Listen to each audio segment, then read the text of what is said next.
Get it cracking like a levy. I'ma show 'em all how to party if they let me. Keep the countdown and release the confetti.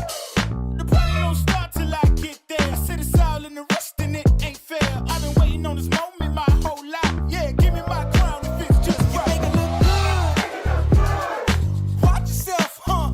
Yeah, you make it look good. Don't let it watch yourself, huh? 'Cause you make it look good.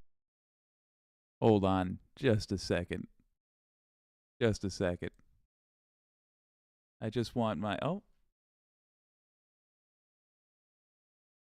Never mind. I was going to complain and ask that my woes be shared by the rest of the world, but it looks like the fellow who was going to be a brat is instead going to go have a nap upstairs. Okay, back to setting up.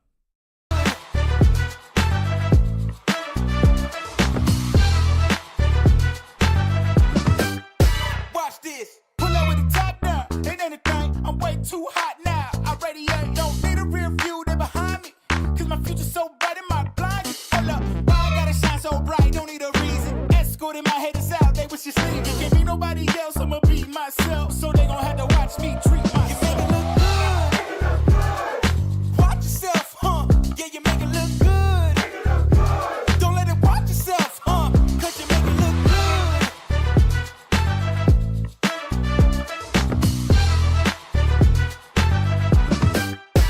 You make it look good. Watch yourself, huh? Yeah, you make it look good. Don't let it watch yourself, huh? 'Cause you make it look good. Watch yourself, huh? You make it look good. You make it look good. Watch yourself, huh? Yeah, you make it look good.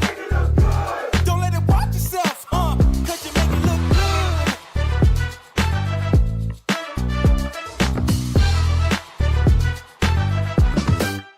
Watch this.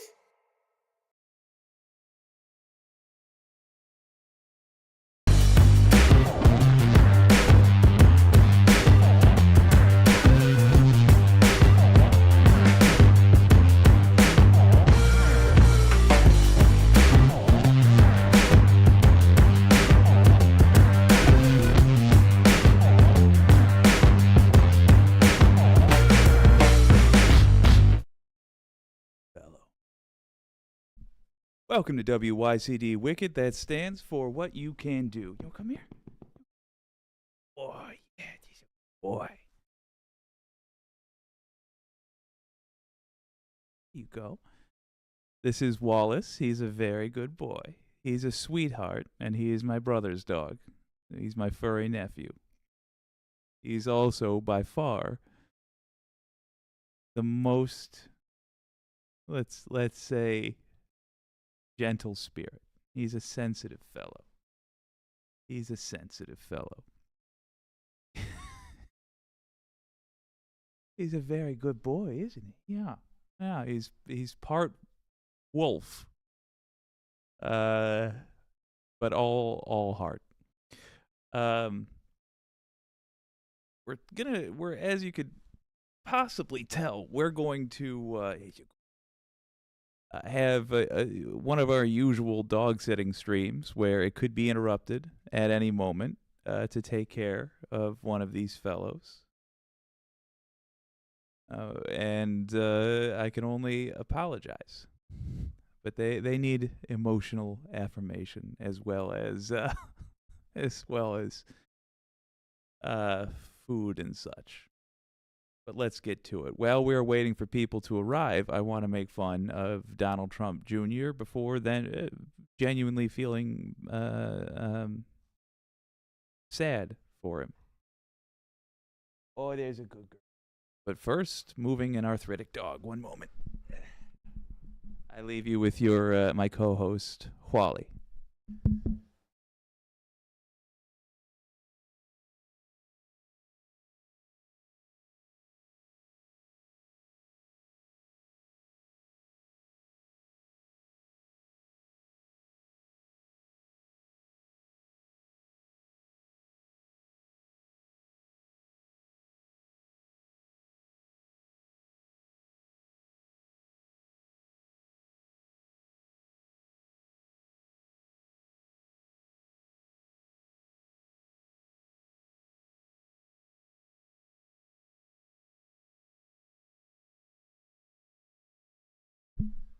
You think we can both fit, pal? I think we can. Maybe just switch this ever so slightly. Well, that we don't get any of our star in the picture then. All right. Perhaps a bit more adjusting. Hey, I can reach that. Coffee, mouse, cocaine. All right, everything we need. How are y'all doing? Gypsy Mama, hello. Daw, she loves Wallace. Yeah, he gives a heart for Wallace. You see that? Popular, pal. He is a orange cream cloud. Anti-corporatist weird. I got an announcement, but I don't know. Missed it somehow. I got 3 announcements today for your streams, all within the last 30 minutes. None of them were on in the last 30 minutes. I think YouTube is just weird today. Christy Z, hello. Pinkerbell, good to see you. Scott Ward, hello there. Ask Wallace his thoughts on current events. I did, and he said his heart is going out to those around the world who do not have sausages, and he is thankful every day that he has an infinite supply of sausages. It's basically how he measures the world, and I can't say he's wrong. He's a good fellow. What do you think, laddie? Come here, Bennett. Yes. It's a good. Sorry, we got to get situated. I'm going early tonight for this reason. It's exponentially harder to to do a stream in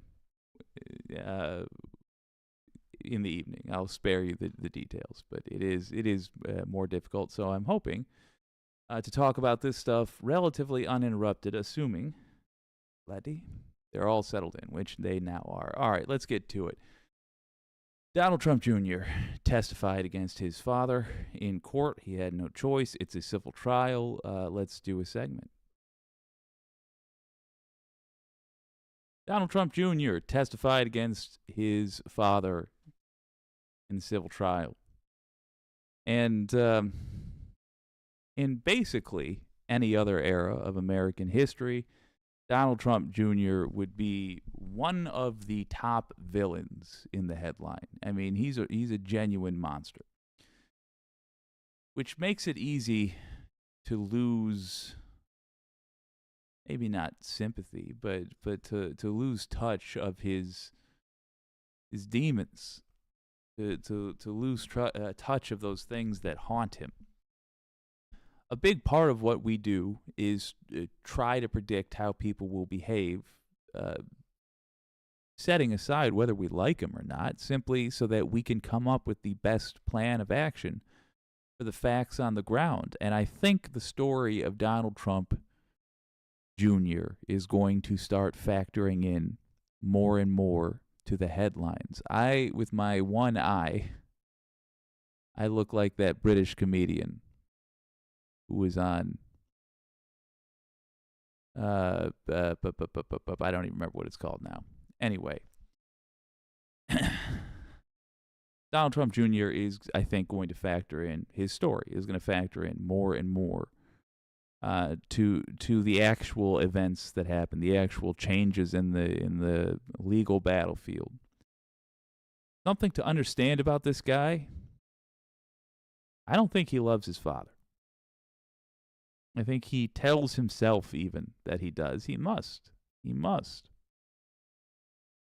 But the reality is, Donald Trump Jr. knows who he is. He knows who his father is.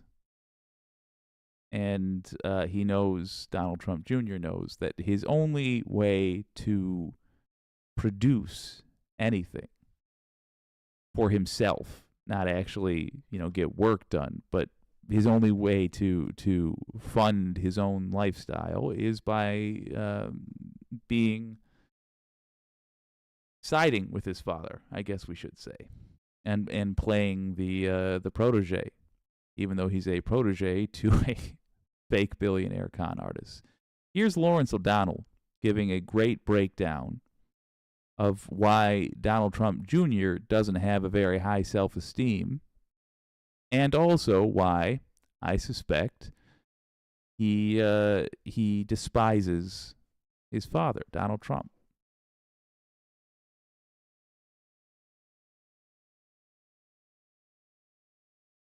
No understanding. Those were the under oath words of Donald Trump Jr. today when his temporary job title was witness number 21, called to the witness stand by New York Attorney General Letitia James to testify against his father. Donald Trump Jr. is a co-defendant with his father in the case, and because it is a civil case, the defendants can be forced to testify. There was a time when Donald Trump Jr. was the least likely member of the family to go to work for his father and eventually become a co-defendant with him. In a profile of Donald Trump's first three children in New York Magazine in 2004, in which they all cooperated with the reporter and were interviewed, there is this passage about Donald Trump's very messy and public divorce from their mother, who accused Donald Trump of violence against her in a book. The magazine article says, quote, Donnie blamed the divorce on his father. And that's perhaps not actually what it was, he says, a bit haltingly. But when you're living with your mother, it's easy to be manipulated. You get a one-sided perspective. He didn't speak to his father for a year.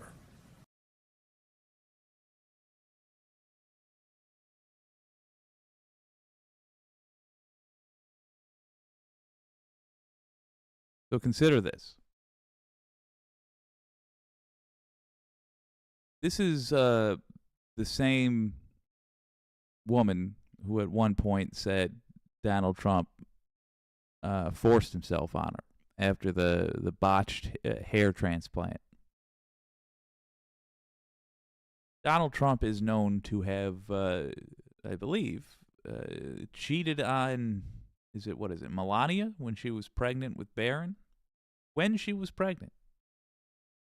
According to Stormy Daniels, he cheated on his current wife. My point is, he did not ever treat the women in his life with anything resembling respect or decency, even just basic kindness, you know? And the reason that's a terrible way to behave, just from a practicality standpoint. I mean, set aside morals. We know these people, they're Republicans. They don't have morals. But just the way you don't build a society off of that is because when you are cruel to the women in your life, if you become a family man, eventually that means you are being cruel to your kid's mother. And your kids will hate you for it, and they will be right to hate you for it. Because you should generally not put up with somebody being cruel to your mother. Okay. Donald Trump Jr., when he was younger, this before this article was written, and he did not yet know he would be unable to make it in the world. You know, he did not yet understand that he really was useless. He really had acquired no skills during his pampered life. I mean, he had no adversity whatsoever, and he had no love or instruction, so he had no opportunity to build skills. He didn't have any curiosity. You know, he doesn't come from great stock. He didn't have a lot of curiosity about the world. I don't mean as in genetics. I just mean people he was around. They aren't a curious people. So he didn't go out on his own and develop interests. All he ever saw was taking, and so all he did through his whole youth was take, and he never learned how to create. And so, shortly before this article was written, when he did not yet know that he would be useless to the world, he despised Donald Trump. He really did. And he was right to, because the man insulted his mother. and violated his mother, and as far as we can tell, was an abusive prick. Then he discovered he had nothing. Nothing anybody wanted. And the only way he was going to be able to go on living, the only way he knew how, was to pretend like he did not hate his father and beg for a position in his father's company. He couldn't be like his uncle and go learn how to fly a plane, do something with himself. Because as much as he despises it, he is very much like his father. One other thing before we continue on, that I'm sure Lawrence O'Donnell, I don't recall him talking about in this. We're not going to watch all of this. We're just this first part about Trump Jr. One other thing to remember. Where is Donald Trump Jr.'s mother buried? She lived to see her son betray her and side with his father, who abused her. She lived to see that, and I'm sure that broke Trump Jr. in a way that can't be fixed. But where he really properly broke, where I think I saw him snap in front of cameras and just become a thing, that was when they buried his mother in her abusive ex-husband's golf course. And Donald Trump Jr. allowed it. We don't know why. By the way, I fully suspect there is a evil reason that they did that, a greedy, small reason that they did that. If only to give yet another insult to an ex. He allowed his mother's remains to be desiccated. Desecrated? To be insulted. He'll always know that's who he is. Someone who, for a cushy life, would allow his mother's remains to be made a mockery of.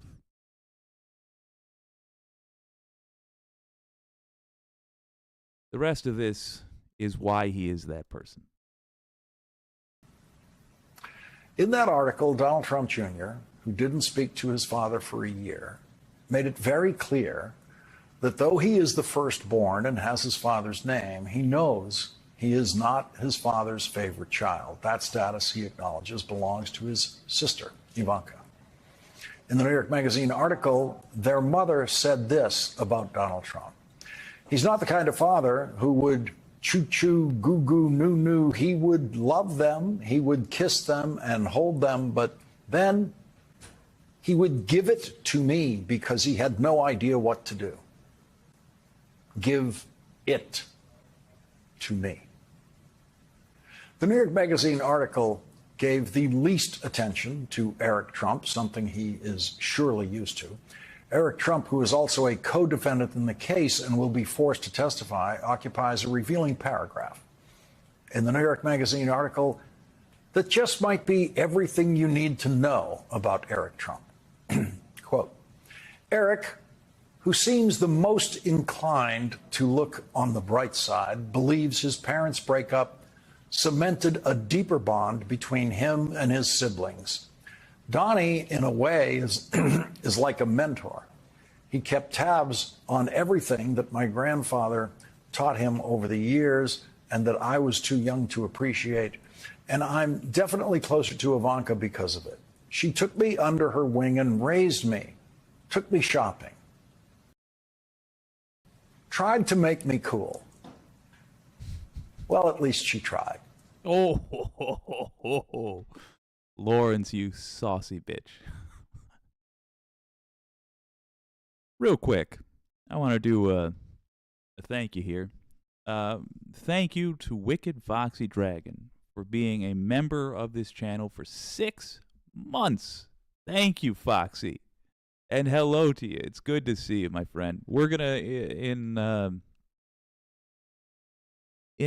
the third segment, we're gonna read the conversation we had. But I'd like to finish letting people show up because I started early, and also really twisting the screws on Trump Jr., who I cannot stress enough got people killed with his COVID denial, is a horrible human being in just about every way that is possible. So do not feel bad for him.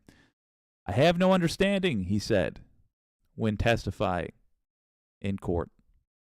His only qualifications for having the job that he had was betraying his mother's love. Ivanka Trump is described in the New York Magazine article as speaking, quote, in a Madonna-like European accent. And she is the most defensive about how easy their lives have been. We've all made peace with the fact that we will never be able to achieve any level of autonomy, says Ivanka, no matter how different a career path we choose from our parents. People will always say, we wouldn't have gotten there if it hadn't been for our name. A name cannot get you through medical school. You have to do the work. You have to do the work in high school and in college, and to get to medical school, which is going to be more difficult than high school and college combined. The Trump name would not have helped if any of them had joined the military, which no one in the Trump family has ever considered doing. There are many, many things the Trump children could have done that would have left no one saying that they got that because of their name, but instead, they all chose the one thing that they could only get because of their name. They chose to go to work for their father. The father who Donald Trump Jr. didn't speak to for a year because of his treatment of his mother. And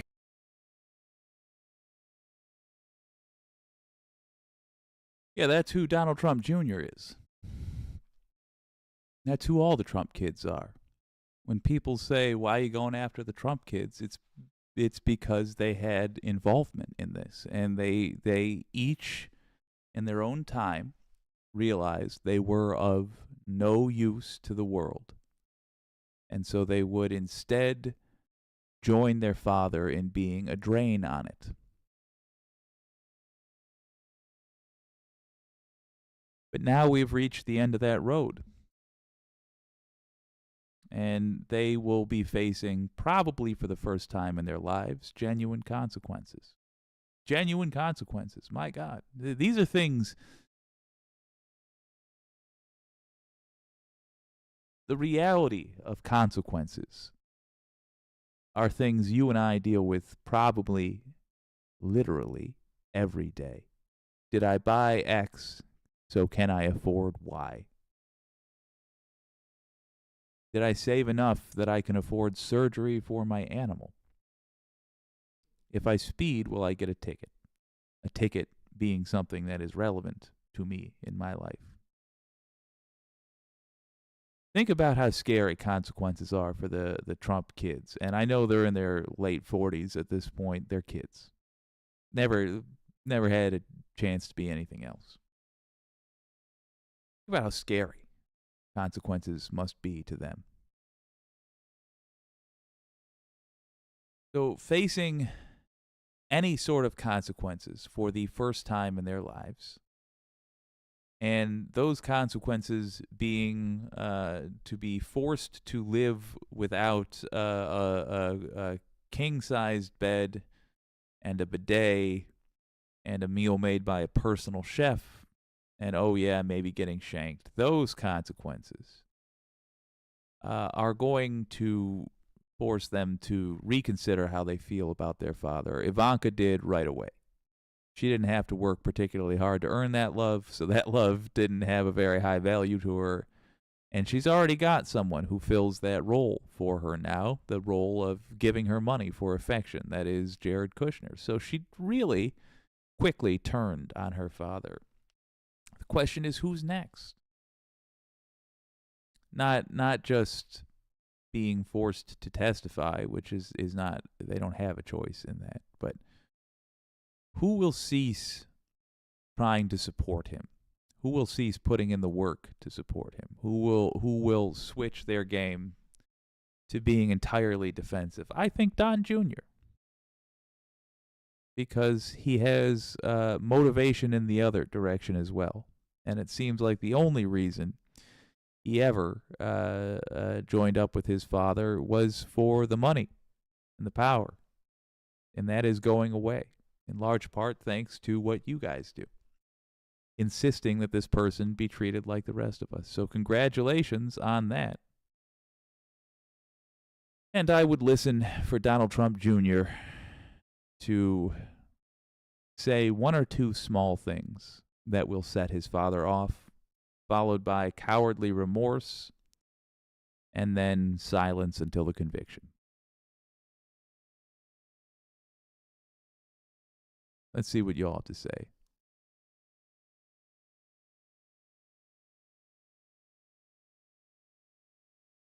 Wicked Foxy Dragon, I'm here, just fashionably late. Look, that is very much the style of the show. You're keeping our brand strong. I appreciate that. Groove Dragon, oops, sorry. I don't usually use the T rhymes with rump word. I apologize. No, go ahead. Go ahead. I want people who are searching for it in the algorithm to see this and understand that there is at least a group of cool cats on the internet, at least one, that thinks he's no bueno. Sticks Dragon Karen, hello to you. Groove Dragon, hello. I saw somebody commenting on this. Scott Ward gifted a membership. Yeah, thank you so much, Scott Ward. Gifted a membership. That's excellent. Oh, I really appreciate that. Y'all, I'll tell you, the next round of emojis, they're going to be all Fight Night Animated related stuff, because I have a very large amount of these effing things. The anti-corporatist, who knows? I mean, even I think he still has a good shot at winning the presidency again, and then all bets are off. Yeah, I mean, if he wins the presidency again, his reign will be short because the world cannot sustain conservatives much longer. But I mean, we're talking about a new epoch on Earth then. I mean, it's that bad. If you view the U.S. as like a cruise ship, Democrats are at least captains that understand where they, how it works, and Republicans are the Exxon Valdez captain, drunk behind the wheel, slapping it to and fro, and we're surrounded by icebergs right now. So we just can't afford Republicans in power anymore. I truly wonder if we can even afford Republicans in the House. Like if we go into 2024 and it turns out exactly as it is now, like the names change but the numbers are the same, and Republicans control the House and we control the Senate and the White House, humans do. I don't think it's good enough. I think we need the trifecta, or what we can hope to salvage from the earth as it is now. We're going to have to downgrade our expectations. Groove Dragon, moving to Canada or Mexico if Trollope wins again. Yeah, I'll probably stay in the resistance, but not happily. So, Sticks Dragon Karen. Unless you speak French, Karen is pronounced like Sharon. I mean, it's your handle, so it is the way you want it to be. But the name of the boatman is Karen. But Styx, like in the river Styx. But fair enough. Styx Dragon Sharon. Well, now I have to look that up. It's probably not cool that I don't just believe you, but hey, that's one of the things of this show is we make sure we're correct. How to pronounce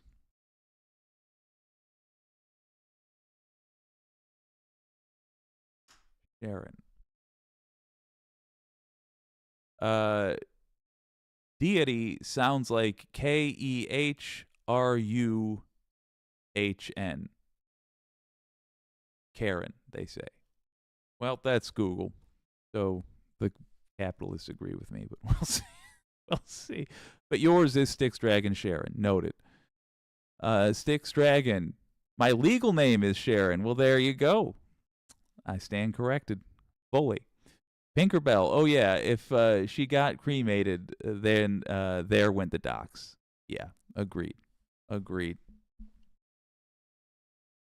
The Indigenous Heretic. Oh, talking to Marion McDermott. Let's see. He's made it clear he would throw them under the bus. Oh, I believe that. I believe that fully. I'm sorry. Sharon still has me wrapped up in etymology. I always mix that up with the bug one. But now I want to know why French. It's probably not the forum for it. But I want to know more about the word, the name. I have the ADD pretty decent, folks. Scott Ward, a lot of people are going to lose their faith in Jesus Christ in the aftermath. That is truly one of the sad things about this time, is I think you're correct. And I myself am not a person of faith, but I really appreciate what it does for people. You know, even from my perspective, if you assume that my guesses are correct about the nature of the universe, effing, you know, if I could choose to believe that I have an eternal soul, I would. Now, I would I would want to believe what's true always, and I don't think it's true, but I wish I did think it was true. I wish I saw evidence that pointed towards that, because that's a hell of a comfort, isn't it? And I think Republicans are going to take that away from a lot of people who right now are recognizing some of the same patterns of dialogue, let's say, that are used by, I think, disingenuous preachers and Republican politicians, because they are pitching to the same groups, and they have tried and true methods for what works, or at least what used to work. We're talking to those groups. I think one of these weeks we're gonna, hell, maybe this week we'll devote a whole day to talking about like Greg Locke and what Ken Ham and those groups. There's a specific brand of con artist in the United States. They're from all over, including Australia. Thank you very much, Diana Dean. But they set up shop in the U.S. because we are susceptible to it here, and we're going to talk about them. First, I just solved the crisis in Gaza, so I thought I'd share that, wrap that up neatly, put a bow on it.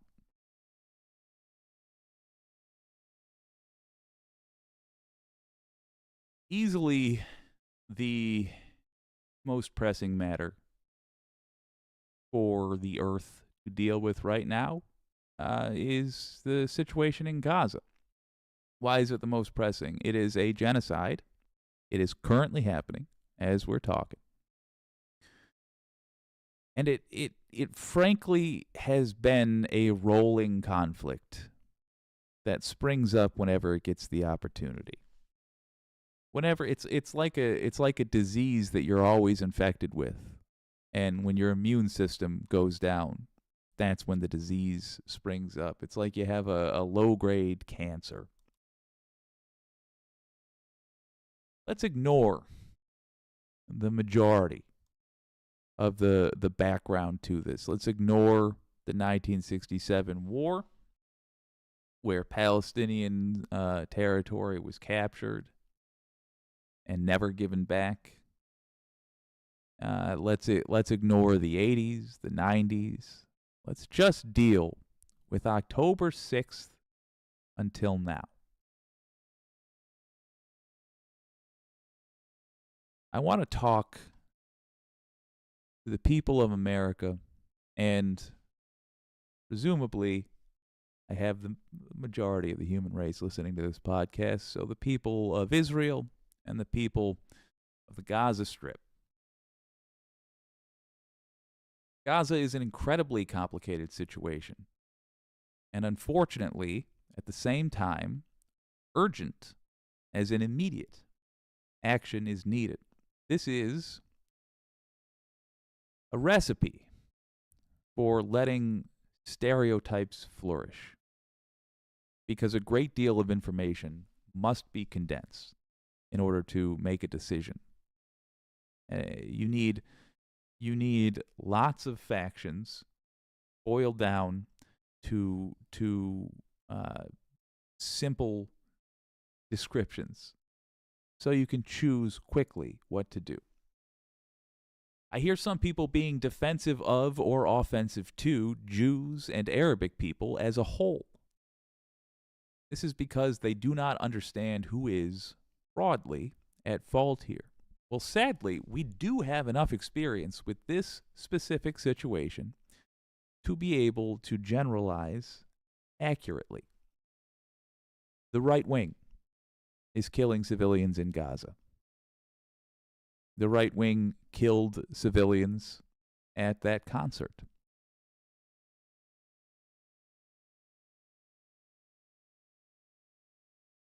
There were two things that needed to be accomplished. Rather, there was two things that were going to be accomplished. Whether they needed to be or not is irrelevant.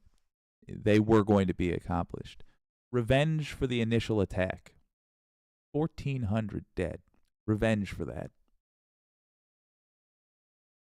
And safety. The guaranteed future safety of the Israeli people. Forget whose government they fall under. I just mean the human beings in their houses. Their safety needs to be guaranteed. 1,400 people were rounded up and killed. That's a slaughter. They're not wrong to insist that this be taken care of. Let's talk about the revenge part. Revenge for the initial attack has been fulfilled. Benjamin Netanyahu chose to take revenge without destroying those who were actually responsible for the attack. That is a failure of the Israeli people to elect a leader who leads well. When was the election? A couple years ago. The attack, which was ordered by Hamas, is a failure of the Palestinian people to elect a leader who leads well. That was in 2006. But regardless, it's over now. Revenge has been taken. If you are angry, if you're watching this in Israel and you're angry, and you say revenge has not been taken, we haven't got to the people that ordered the attack, I agree. You should get those people. But that's not revenge, that's justice. Justice doesn't always take patience, but sometimes it does. Justice means doing the right thing, rather precisely. And Benjamin Netanyahu choosing to attack the whole area, he's fulfilled the revenge quota. Consider this: 1,400 Israelis killed, another 200 kidnapped. So far, 10,000 Palestinians killed. So at a rate of about 5-1, I'm way rounding down. At a rate of about 5-1, revenge has been taken. Hamas attacked Israel, and Hamas attacked the civilians of Israel, holding the civilians responsible for the actions of the government. Then Netanyahu attacked Gaza, not Hamas, Gaza, and killed 5 times as many so far. Civilians. That was the revenge. It's done. The The thing to do now is to cease fire, release the hostages, save the lives of anyone who can carry a rifle, and post them at your border. Give each country time to replace their leaders and go about the work of replacing your leaders. Israel, get rid of Netanyahu. Gaza, toss out Hamas. The whole world will be happy to help both of those parties replace both of those leaders. Then have the decent people negotiate. Have left-wingers. Left wing from Gaza, left wing from Israel. Put them in charge because right-wingers are, frankly, evil. And we cannot afford evil anymore. Left-wingers, decent human beings. In peace, two left-wing parties can negotiate calmly about what to do with their territory's former leaders. At that point, justice. Netanyahu, Hamas. Justice through the court systems, through mutual cooperation. But we cannot have the equivalent of MAGA for Israel and MAGA for Gaza and expect them to achieve anything except killing. Hamas, who chose to kill 1,400 civilians. Netanyahu, who chose to kill 10,000 civilians so far in response. Both have committed crimes that must be addressed before a sincere discussion of peace can take place, and neither party will allow peace while they are in power. It will not be easy to replace your leaders. But those countries that are true allies of your people will assist, which may take the form of simply not assisting your current leadership in oppressing their own people when they take over. Until you can replace your leaders, your priorities are to cease fire, return the hostages, and then militarize your border. You militarize your border. You put people at guns, or you put people at the border with guns pointing in the other direction, a strip of about 15 blank feet in between them, so that another attack does not occur. You guarantee the immediate safety.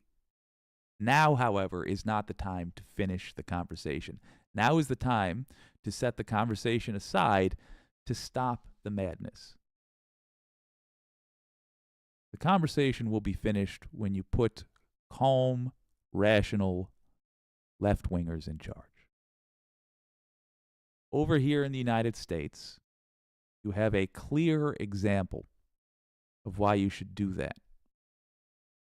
When we made the same mistake Netanyahu is making right now, we had a psychopath right-winger in charge. Look at us now. We have right-wingers in charge of our House of Representatives, where it is utter chaos. The Senate and the presidency, not so. And whether or not you agree with their decisions, they're running smoothly. You don't need conservatives in charge, Israel. Gaza, you don't need conservatives in charge. You should not have them. Do what you can to replace those leaders. But in the meantime, all of us around the world should contact our representatives and quite simply tell them one thing. One thing. Ceasefire.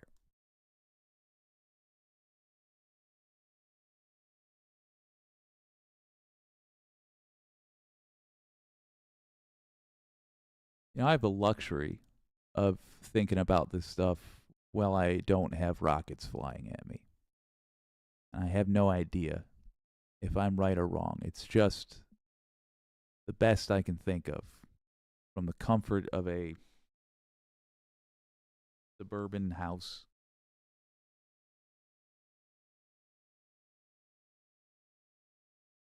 I cannot imagine, literally, I cannot imagine what it must be like to be living there right now. Christy Z, what else besides an armed wall keeping them out? What do they do in this completely destroyed and traumatized land? These people need real help. 4,000 kids are dead. Why stress that 4,000 kids are dead?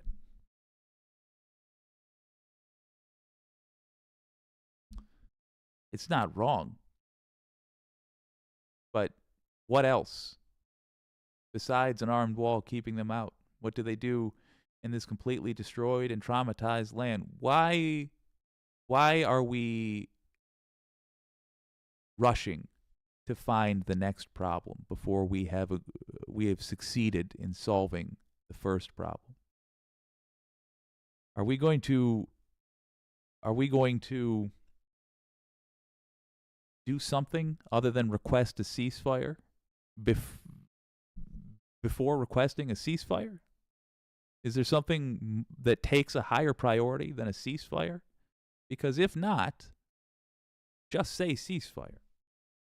I mean, you're asking a legitimate question. I'm not trying to bust your chops, Christy. But that is how we have to look at this. I agree. There's lots to do, and saying replace your leaders, Gaza, that's a hell of a thing. Their leaders are like MAGA without the without the structure holding them back. They're going to get shot if they try to replace their leaders. It's a hell of a knot to untangle, but every method for untangling it starts the same way. Ceasefire.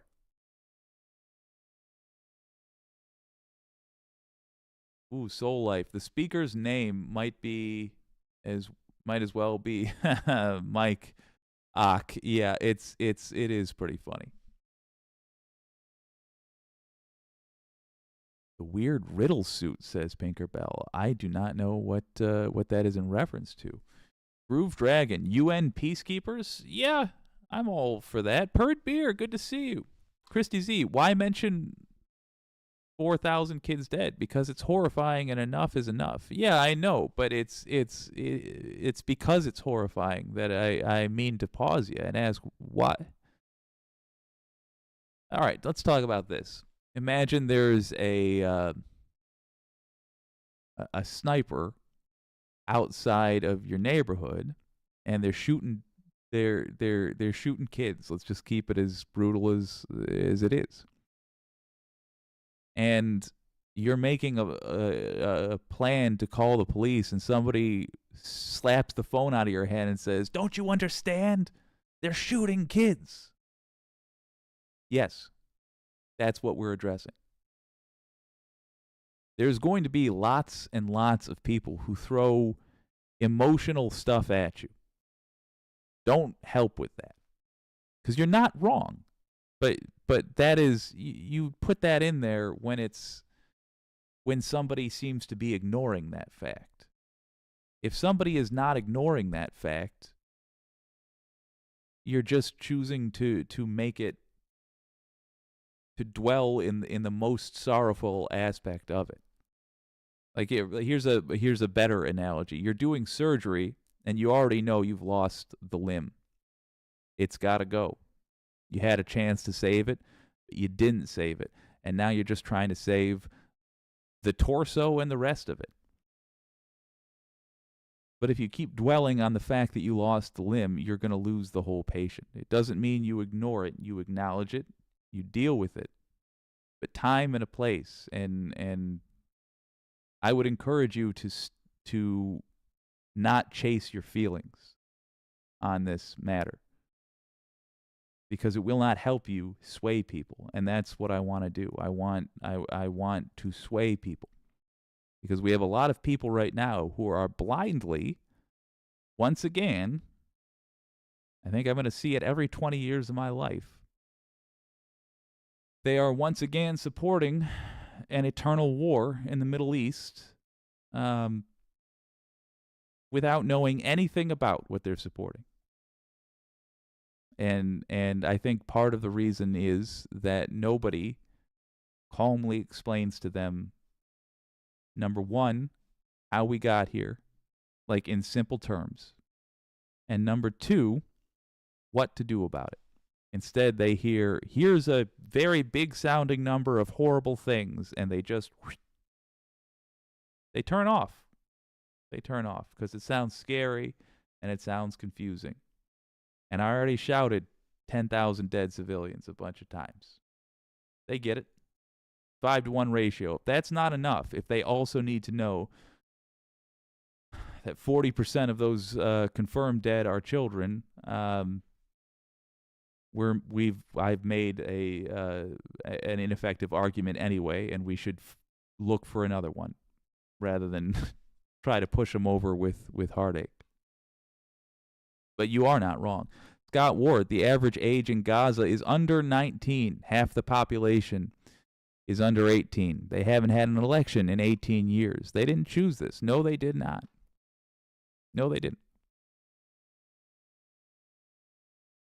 And by the way, with a very kind $5. Thank you. I appreciate that.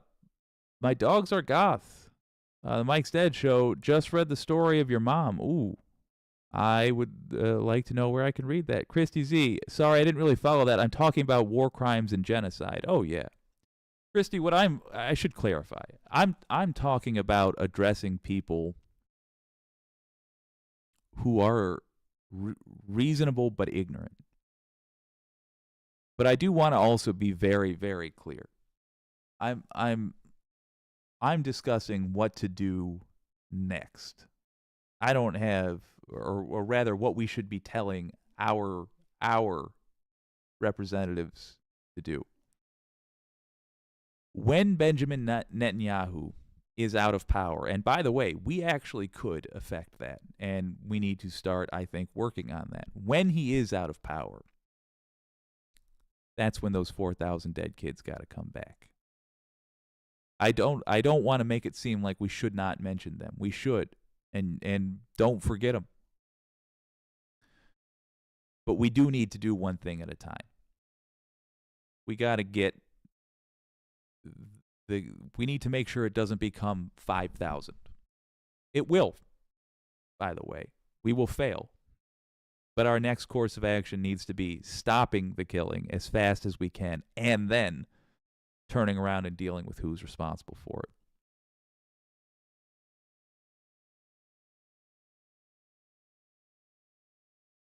Speaking of people who have thoroughly beat me in a debate, our next segment is about that.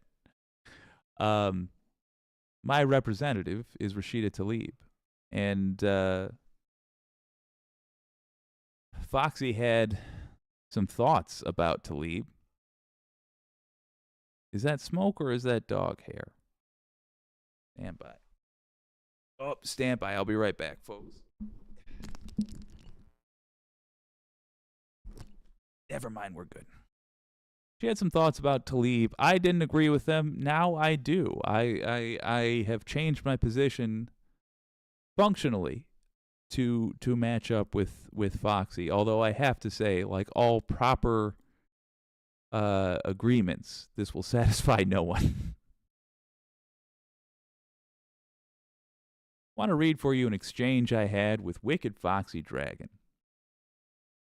The link to the initial discussion, the video we were watching that triggered it, it's in the description, but I don't see a need to play it. Jared Moskowitz essentially says that Rashida Tlaib should be censured for her discussion of the her accusation, call it what it is, of the hospital attack. She said it was Israel, and she has refused to apologize. I want to read the whole discussion between Wicked Foxy Dragon and myself. And I want to do this for the benefit of my representative, Rashida Tlaib. Rashida Tlaib, I will probably vote for you again. I am also probably the easiest vote you're going to get and the most patient potential voter you have. I am an insufferable lefty.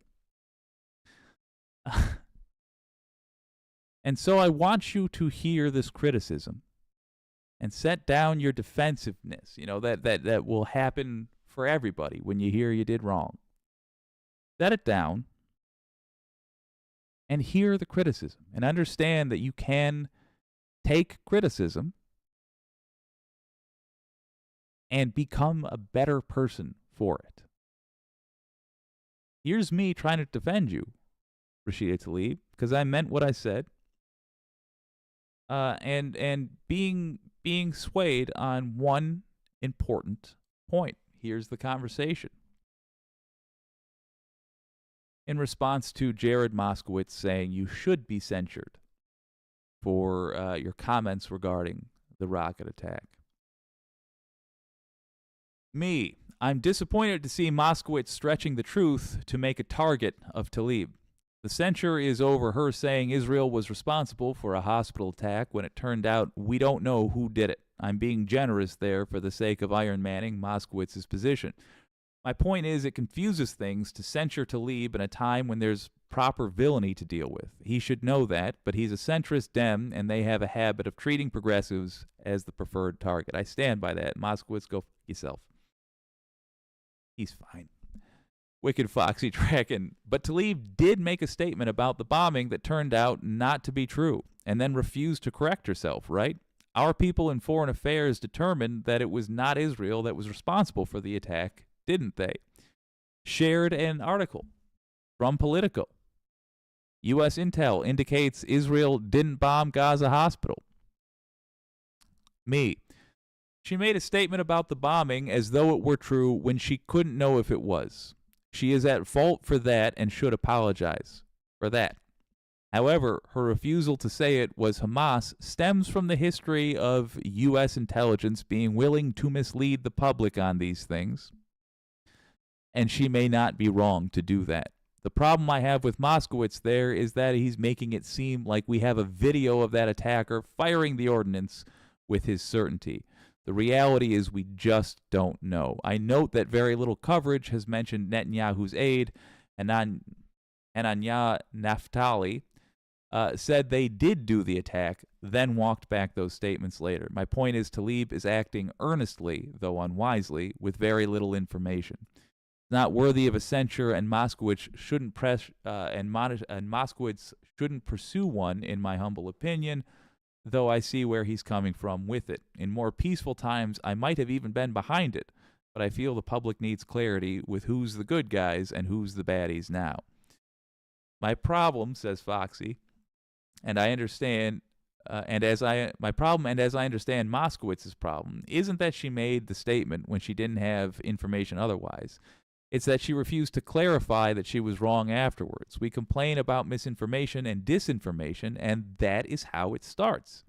I don't look at it as who is saying it, just that it is said. I would be upset if Jamie Raskin did the same thing, and I am his #1 fan. If Brian Tyler Cohen reported information that was later found out not to be true and didn't make it a point to correct it, I would be saying the same about him. Me going back, Naftali isn't covering anything up, by the way. It seems like she genuinely misspoke. Oh, true, says I. She effed up. But she wasn't intentionally lying. She was jumping the gun because every moment that goes by, kids are getting killed. Christy, I didn't forget either. I think it's important to distinguish between what Tlaib did and what people like MTG do. Foxy with a good point. It shouldn't matter what is going on. It is important that people in the public eye are mindful of what they say and make sure it is accurate, especially at a time that people are questioning whether to trust the government or not. Me, again, at this point, realizing that this is what they call an untenable case. Again, not saying she should have ran with a rumor, just that it's silly to pretend like she's utterly shamed herself in the office given the context. But what is going on must matter its context. Putting a knife in some... All right, let me try that again. But what is going on must matter its context. Putting a knife in someone's body has a whole different meaning if you're wearing a surgical mask or a bandana. I think I misspelled baklava. Wicked Foxy Dragon, the fact that she is choosing not to correct the record is where the problem is.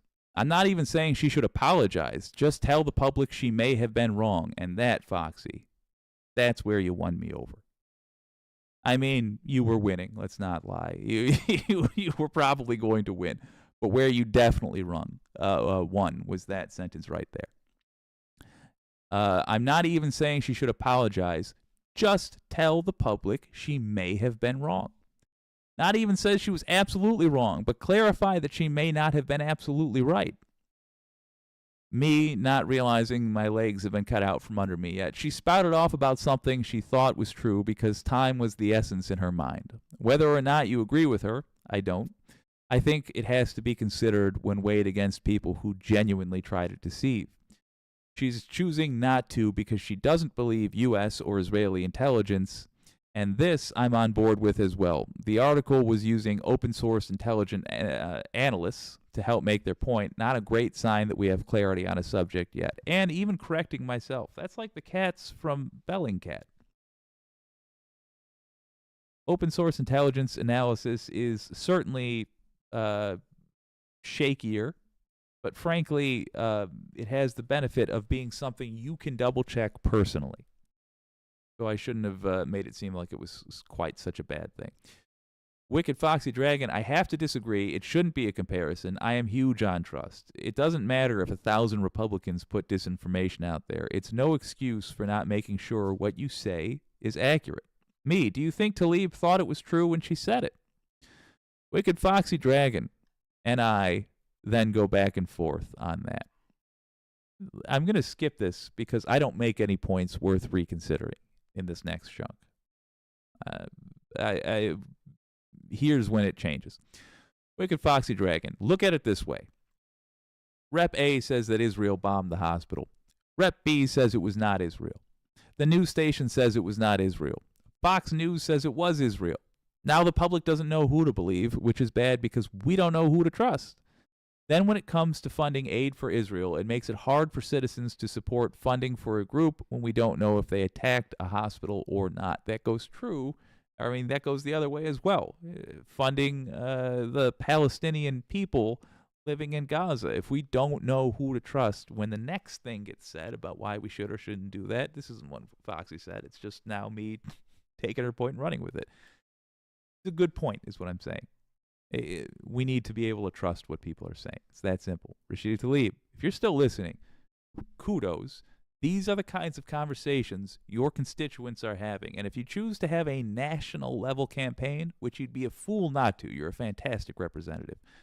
These are the kind of conversations people are going to have all over the United States about you. The people that don't matter, Rashida Tlaib, do not have these kinds of conversations. People that don't matter will say, you're a socialist and never listen to anything you have to say. They will say, you're a crazy progressive, and I want to vote for a sensible person who will give all the tax breaks in the world to a giant corporation, and then say, but Black Lives Matter, so I'm a Democrat.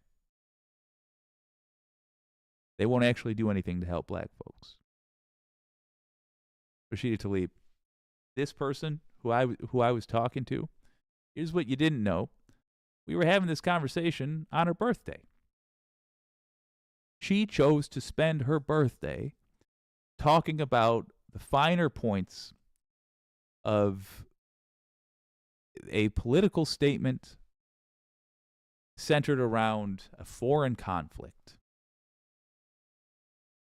You could not ask for a more rapt audience. Don't embarrass yourself. Don't embarrass me in front of such an audience. I'll finish this up because I'm still arguing on your side for, oh my gosh, quite a long time. Here we go. Here's what I say eventually that I come back to anyway.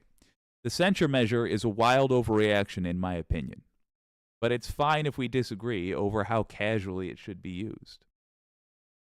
Wicked Foxy Dragon, I think censuring is the equivalent of a stern talking to by your parents. There is no punishment, no fine, no suspension. It should be made a point that spreading misinformation is unacceptable under any circumstance. Me, yeah, okay, you won me over. She's earned the censure then. And then we go on to talk about how there should be stronger punishments so that we can differentiate between people like Rashida Tlaib and MTG and blah, blah, blah, blah, blah. But Rashida Tlaib, do you see? This video is, what, 12 minutes long. I'm going to go for at least another 3. That's 15 minutes of your time to have an in-depth understanding of the kind of one-on-one conversations that are being had about you. Now, if you're unfamiliar with this channel, first of all, I don't know how. I assume all of Congress watches it on the daily. But, okay, if you missed it, here's what we do. At the end of all of these, I tell you what you can do. Rashida Tlaib, here's what you can do. You could come out in front of a microphone and make Stephanie, my friend, very happy by simply saying, I said the hospital attack was Israel, but we don't have all the information in yet. I withdraw that statement. That's it. That's it. I understand. We might find out after all it was Israel. We might find out we were being lied to again. Might.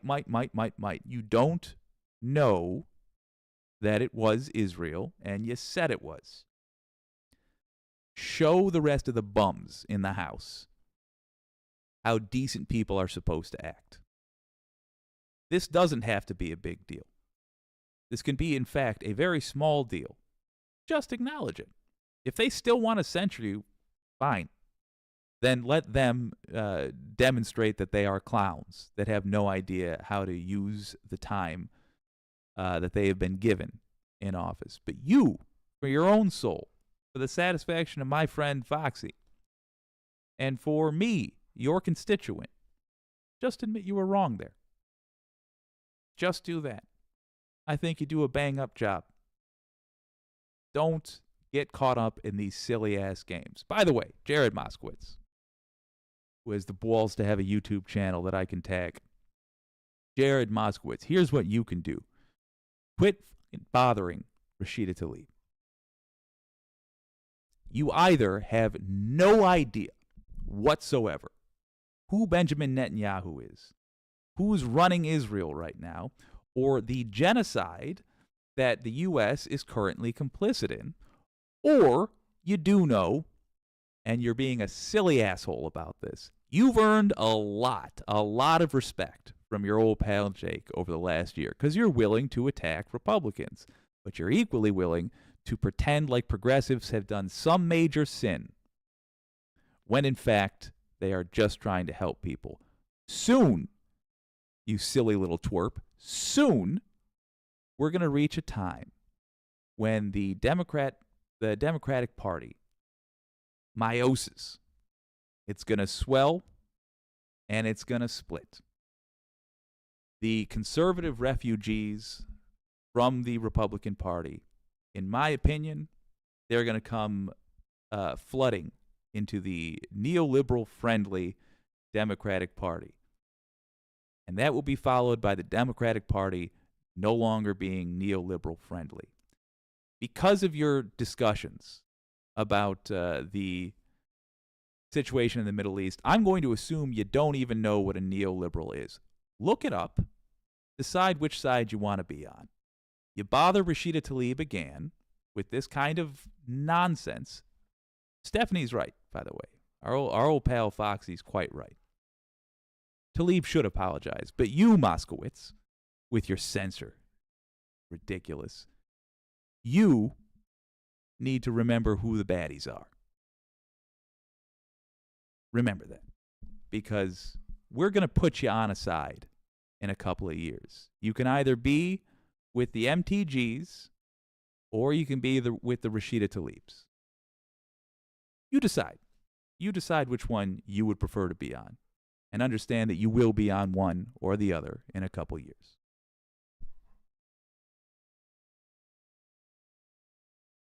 Going to read comments in a moment. Never mind, actually. Yeah, in a moment. We're going to take let's do an experiment. We're going to take a 3-minute break while I take a dog out. Here is a screen and a song.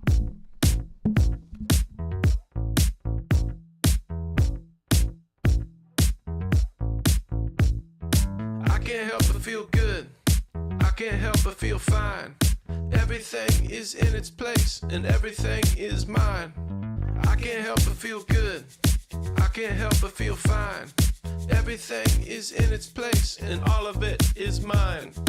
Ooh, I can't help but smile. Ooh, I can't help but smile. I'm reinventing myself. I'm me and nobody else. I'm reinventing myself. I'm me and nobody else. Ooh, I can't Let's see what the Wicked community has to say.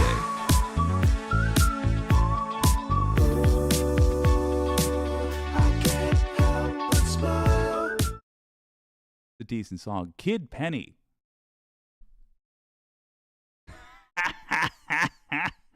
Tinkerbell. Wicked Fight Night 2. Foxy wins by tap out on her birthday. Yeah. Yeah, I mean, she was just right and I was just wrong. At the end of the day, that's it. The anti-corporatists play a song. Absolutely. Wicked Foxy Dragon. I would hope all Democrats want to be on the side of truth. I would as well. And I knew you wouldn't like that last part. But Moskowitz has been dancing closer and closer to outright disinformation. I'll do a separate conversation on that, but he is more of a political player than I am comfortable with, and but it's separate from the Tlaib talk. It really is, and Tlaib needs to address her own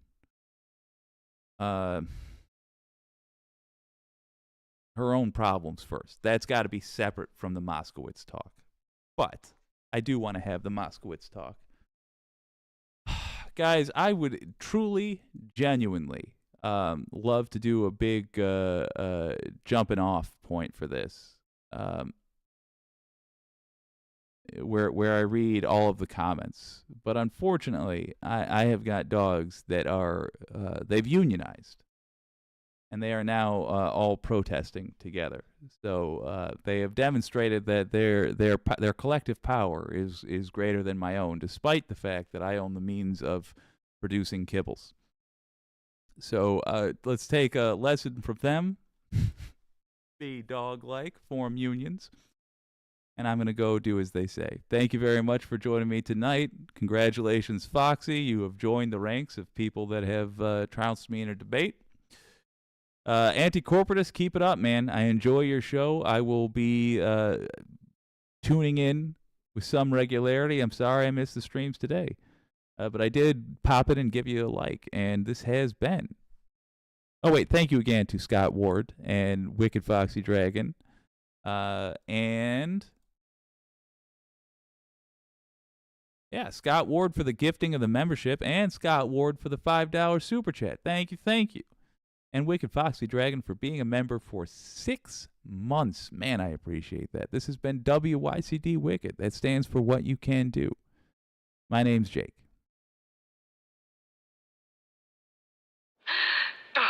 You're a monster.